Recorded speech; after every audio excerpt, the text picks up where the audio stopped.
What are your estimations regarding the funding gap 2015 and 2016? And how will the funding gap be covered? So it's, we are still looking at refining the projections of what you call the funding gaps. But it's clear that there is in our estimation, there is going to be a need for money, for additional money from somewhere.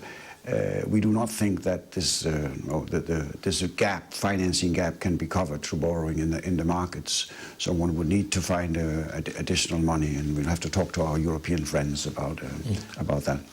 But we are not talking about anywhere close to the numbers that we have seen in the past. By comparison to the past, these will be small numbers. The critical question here is, what measures will it require on the same question?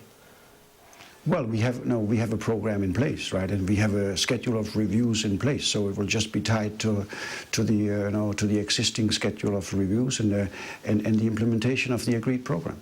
Is there any chance the haircut will not happen?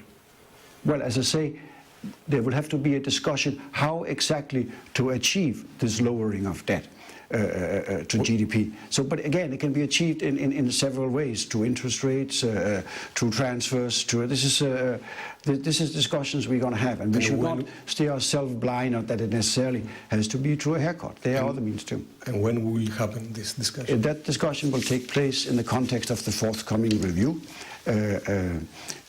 Not this review, but the next review. So that discussion is going to start here during the summer and into the autumn. Okay. After 4 years of harsh sacrifices, Greece proved you wrong.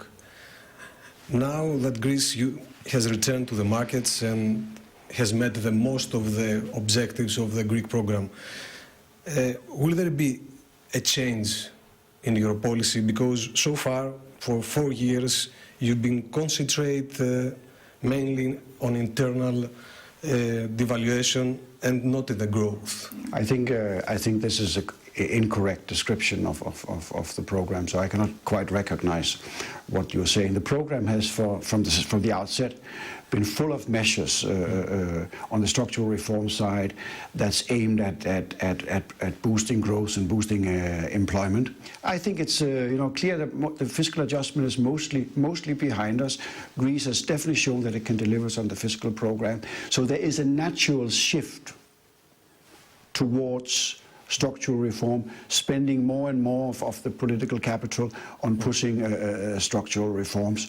And I do think that we are in a situation now where we're going to start seeing the economy going into a recovery, and I think that's also going to make it easier to do some of these structural. Is this a good timing for Greece to go to the markets?